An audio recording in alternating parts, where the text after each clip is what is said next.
Guys প্রথমে ভিডিওটা দেখো, তারপর তোমাদের করা কিছু ফানি কমেন্ট পড়বো। Let's go. তার বিখ্যাত হচ্ছে রসগোল্লা, তাই তো? দেখো রসগোল্লা নিয়ে এসছে, রসগোল্লার রস দেখো। আমি তো দেখে পুরো অবাক, মানে এর মধ্যে কি মেশানো আছে। দেখো রসগোল্লা, হ্যাঁ দেখো রসগোল্লার রস যদি খারাপ হয় একটা মোদক একটা গন্ধ হবে, কিন্তু রসগোল্লার রস কি এই পরিমাণে এরকম কি হতে পারে? तो चलिए शुरू करते हैं। রসগোল্লার মধ্যে কি হ্যান্ডেল মেরে দিয়েছে রে? जोड़नी मेरा बड़े कारण डूंगे ताही टकी এই রসগোল্লা মনে হয় মিয়া খালিফা সুইট স্টোর থেকে আনা হয়েছে। हैं? ये क्या हो गया? ये क्या सुन रहा हूँ मैं? যে বানিয়েছে সে মনে হয় হ্যান্ডেল মারতে মারতে বানিয়েছে। আরে না না, রসগোল্লা সর্দি হয়েছে। ওরে বাবা রে, সেটা বড় কথা নয়, বড় কথা হচ্ছে এটা খেলে বাচ্চা হয়ে যাবে।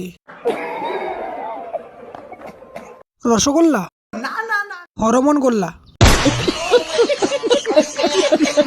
আজ থেকে আর রসগোল্লা খাবো না।